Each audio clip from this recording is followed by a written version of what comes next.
Hello YouTube! Today I'm going to be talking about the depths of masking. So this is kind of like a masking iceberg video, which I never thought I would ever do an iceberg video, ever, but here I am. In my case, I can mask a lot. I'm heavily masked. Even in these videos, of course, I've talked about it with this mic. If I shake this mic too much, that's it. The video is pretty much ruined because all you can hear is the clicking sound. I'm being very, very still, but even with that, my right foot is sitting like this on the carpet, and then I have my legs crossed because of the pressure, and I'm popping my fingers every few minutes. So there are different things that autistic people go through that we hide, and so I'm here to talk about that iceberg today. So I'm gonna try to not move my left hand as much as I can, just because I don't want the audio quality to be really bad. And yes, I will eventually buy some more expensive mics, brother.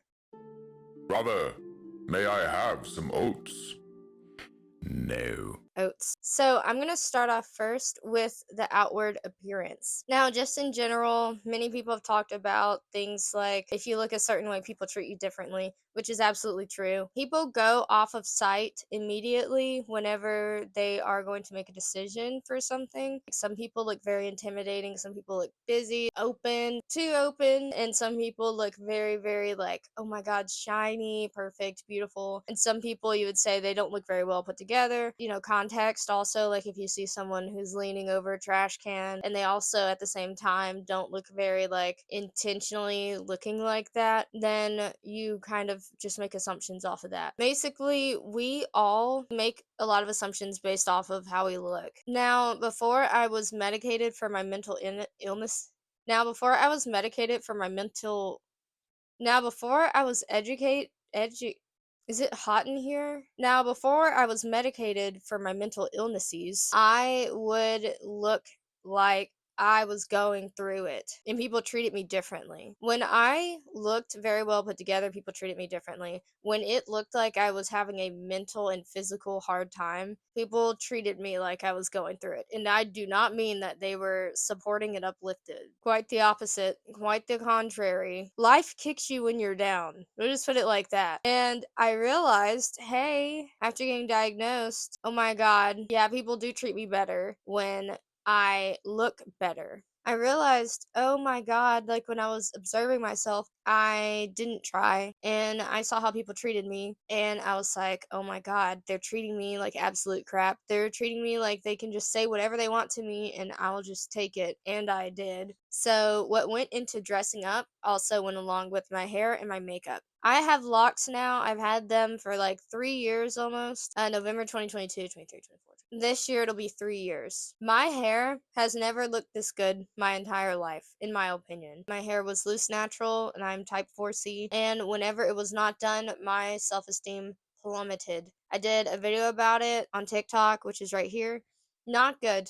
It was not a good time. I was ripping my hair out. It was horrible. But now I don't have to focus so much on my hair. I get to focus on my makeup. I get to focus on, do I want to do my nails? Do I want to get my nails done? What else do I want to do? Do I want to swap out my jewelry? I get to think more about that stuff instead of spending 2 hours every night detangling my hair and then 45 minutes in the morning styling it. As a girly girl or whatever, I kind of, I want my hair to be done. So let's see. I have masked with the way that I look, and I think enough autistic people do the same thing, because what happens is when people see you, they see, oh my god, I love your eyeshadow, oh my god, I love the way you did your hair, I love the cute little hair bows you have in your— these are distracting things. These are things that make people more patient with you. When you have something on that kind of makes them laugh, like maybe a funny t-shirt, you wore your hair in a way that people like maybe you curled your hair today. These are all things that I'm gonna call conversation starters that distracts people from you as a person, and it's more about the characteristics that you have. Versus if I'm just bare bone,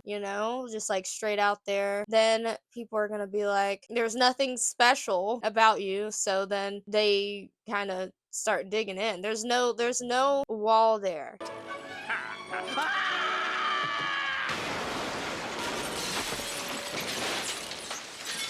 I can't explain it any better than that, but like when I was working in retail, if I was dressed up, the first thing someone would say to me is, I love your pants. Where did you get your pants from? But if I was not dressed up, they'd be like, yeah, so I actually need to return this item. That's how big of a difference it makes. Now, as a human being, there's a lot of negative things that someone could say about you. And so I always go with the goal of trying to diminish those negative things that someone could say about you. This video on bullying did very well, like it's done very well. And I talked about how to handle bullying, but I never talked about the things that people say to other human beings, the things that they do to other human beings. Teachers don't take it seriously. The principal says, boys will be boys. Girls are mean. You know how they are. Girls are just so mean.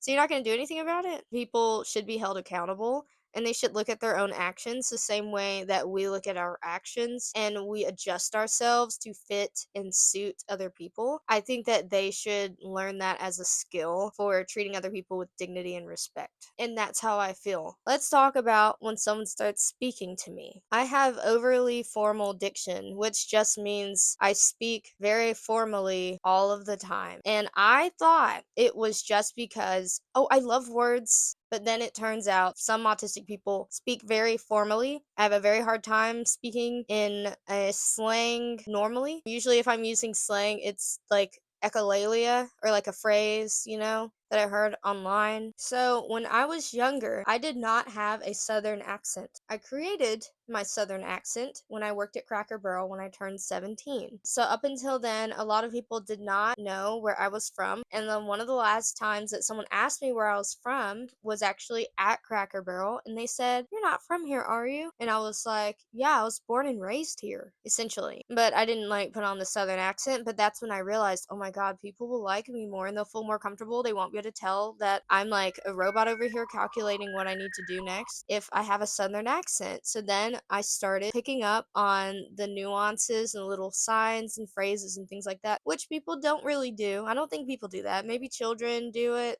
as they're aging. As a 17-year-old, and I'm trying to create a southern accent for myself, I don't know how many people intentionally do that, but I did. And I can't be the only person. As far as slang went and ebonics or whatever, I did not fit into that. I pretty much got shunned every time I tried to do anything at all. So people would be like, "You sound white. Don't say that." And I'd be like, "Okay." So now I just, as a joke, because I can't unsound white or whatever, I pretty much just say it very properly because I think it sounds funny. In one of my old videos, I was going back through so I could make these little notes about the masking iceberg. I realized that I said that I would translate for neurotypical people, and that is what I do. I translate for neurotypical people. I don't really need to translate for neurodivergent people. I talked about how I'm intentionally vague when I talk to neurotypical people because they don't want to hear all the details and stuff. They don't want to hear my life story. Maybe an autistic person does, but then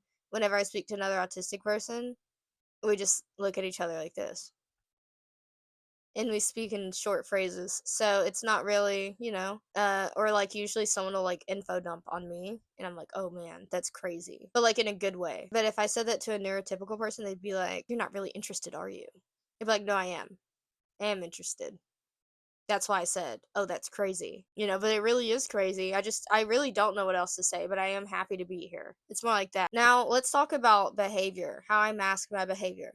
Now, I don't consider myself to be the nicest person, but I am intentionally nice. Anything nice that comes out of me, I think, is half nature and half intent because that intent is the action of it. That is okay, I'm going to act on this. Because there are a lot of situations where people say, "Aneva, you're too nice. You just stand up for yourself." And I'm like, I did stand up for myself when I told them I didn't like that. They're like, "No, you got to really get in there." And, I would have cussed her out. That's unnecessary. Why would I do that? So they can document that I cussed her out. That doesn't look good. Well, I don't care. So I think that some of it gets misconstrued as kindness, and then like half of it's just kind of like, like I'll say my piece in privacy. I hate this situation. Or like I'll get really angry like 6 hours later when it finally hits me because of my like delayed emotional processing. But like in the moment, like I think that, maybe I am nice. And then like sometimes I will be too nice. Like even I can agree, okay, this person just screamed at me. And then the next day, I'm like, "Hey, how are you doing?" And then I'm just kind of like, whoa, why am I being nice? And I think it's because it resets. Like every relationship I have like with a person, it's like it resets the next day. Like I've completely piss some people off. And then the next day, I'll just like be like, "Hey, how are you doing?" And I'll be like, "Oh my god, wait, shoot, they're pissed at me still. Duh." And so there's like situations like that, and I'm like, "Oh god, I've screwed this one up." I feel like the connections in my brain are a little severed in some areas. But being kind has saved me. This is the behavior part of the iceberg. Being kind has saved my life. In situations where I was mistreated at work or by friends, like being nice really saved me. Like maybe I was hurting inside, maybe I was like pissed off, but I still did actions that were nice. Someone is going to be on here with some like ulterior motives and like some evil stuff and being like, "Yes, I'm going to do good deeds," and then I'll screw them over. I don't mean it like that. I just mean overall my life has gone pretty, it's stayed on track and not derailed to the gods because I have been nice to people. To me, I default to the most neutral or nice thing. It usually causes the least amount of trouble. And I always refrain from saying, like, if I wasn't nice, this wouldn't have happened. Now that I'm older, I decide to place the blame on the aggressor instead of myself. I'm not doing that anymore. That's what aggressors want their victims to think, is that, well, if you weren't so nice, this wouldn't have happened. And you can be nice and have boundaries, which I talked about recently in some video or post or something like that. You can still have boundaries and be nice. Like my boundaries are, don't piss me off. Overall, I love people. I really do. I love people from a distance, but don't piss me off. But also being honest goes along with that behavior. If someone says, "Hey, Aneva, don't tell them I did this," I'm not gonna go snitch or anything. But if they got themselves in so much trouble that I'm gonna have to get interrogated, I'm not lying to that person. I'll say nothing for you, but I'm not gonna lie. You made your bed, you gotta lay in it. And that's something that I try to hold myself to as well. And there are many times where I've been given grace for things which, oh my god, invaluable. If I did have to face the consequences of my actions, I just know I'm gonna have to face the consequences. But of course, I would never, ever feel entitled to that kindness.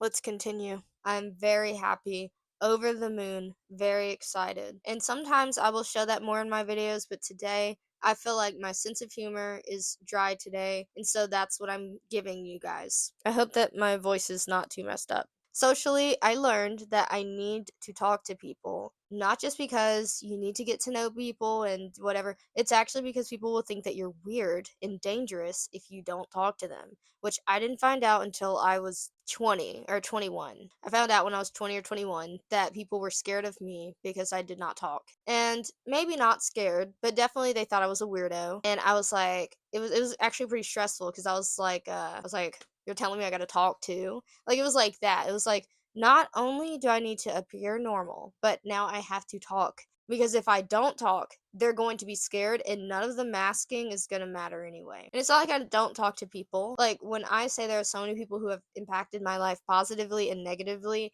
and that both of those situations turned me into this person that I'm so grateful to be today, I really mean it. But hear me out. I naturally, as a kid, did not communicate with people, went to school and would not speak. I would only speak at home for years. Now, we're going to talk about the deeper sides of the autism iceberg. So let's start with movement. I mask my movements very much. The few movements that I don't mask as much are the ones with my fingers and my wrists, feet, the way that I walk. I don't mask that as much. I wear long sleeves every day because of the weight. I like to kick my hands out because that's a comfort for me. Sometimes if I'm walking down the hall, I kind of, if I completely unmask and I'm stimming, they're like, "Aneva, you're not autistic, you're faking it. Stop that." But then if I don't stim, "Aneva, you're not." Now, they may not directly come up to me and say, "Aneva, you're not autistic. You're just awkward." It's a lose-lose situation. I could go to work and bring all my stim toys and all the, start shaking all over the place and stuff. The easiest path for me is to just mask it and just do some, go to the bathroom, shake it out. Because, first of all, most importantly, I work with autistic children. Some of my coworkers are autistic. I find great comfort in that. I will never complain about it. I love my job. Out of respect for that, and me going to work is not about me. It's not about me drawing attention to myself. I have my little stim toy, my little pop-it on my keychain. I have earplugs if I need them. I have all the tools that I need, and I suppress all of the things that could detract from the kids. The kids stim. What I'm not gonna do is jump up with them and start stimming with them and making a spectacle of myself to where I'll get fired. I'm a strong believer in not making everything about myself. Even though this is my platform and I talk about autism, I'm there at work to do my job. And so I'm not going to get up with the kids and start stimming and like taking all their toys for myself and like doing stuff that maybe inside I want to do. But that is me masking. That is a deep masking technique that I have. I have urges to ask, hey, do you have an extra chewy that I can have? Can I make one of those little schedules? I have urges all the time, but you know what I don't do? That, because I want to keep my job. And yes, it's sad, but at the same time, I have to recognize I'm here to do my job. Now, when I go home, what do?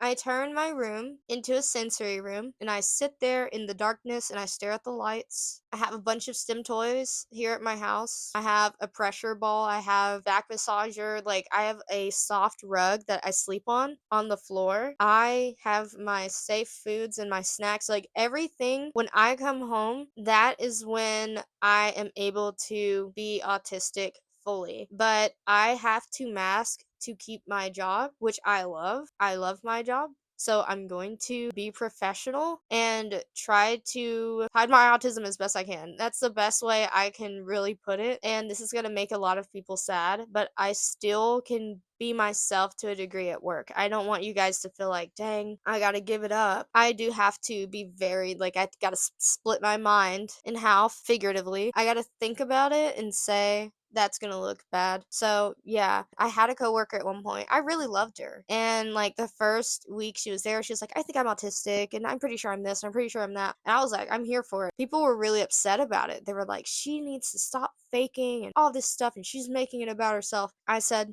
I ain't doing it. I'm not doing it. This is my classical conditioning. Hey, you do that, you're gonna get fired. You're gonna get blacklisted. As an adult, it gets to a point, especially when you live where I live in the Bible Belt, maybe piercings and witchy stuff like crystals and stuff. I just popped my shoulder. They don't really go too well with coworkers and jobs and whatever, and you just kind of slow down on it. I took a few charms out, a few of my little witchcrafty bottles, took them out of my hair, stopped wearing my witchcrafty bottle necklace, started wearing my cross.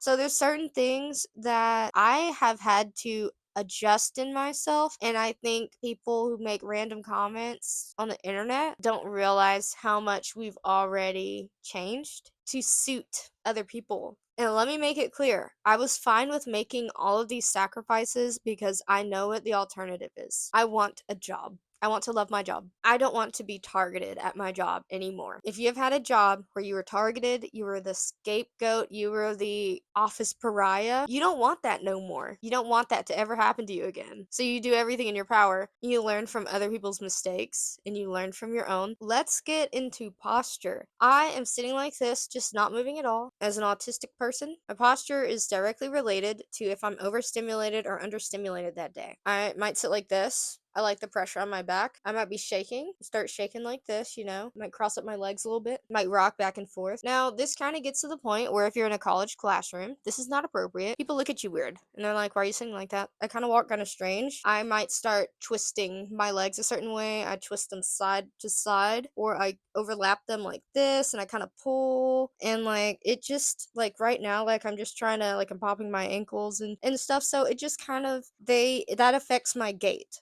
Being overstimulated, that one, maybe I'm shifting more in my clothes. Those things affect me, and we don't talk about that enough either. What about the depths of our relationships? Now, I found it easier to have a lot of acquaintances than to have a lot of friends. It's hard for me to balance relationships. It's hard for me to talk to more than one person at a time. Like, I don't think I can have 5 text conversations, 1, 2, 3, 4, 5, going at once. And when it gets to that point, it's time for me to start crying because I can't handle it. Like, I have really great friends. Sometimes I just disappear. It has nothing to do with them. It's literally my brain can't. I don't have the RAM for it, essentially. I'm trying to think of what else I mask with. My language, because I can't code switch, it's pretty much always the same. I masked when I did sports. I've done a lot of things. Want you guys to let me know what you would add to the iceberg. I really appreciate you guys hanging out. If you guys would like to follow me on Instagram and TikTok, here are my accounts.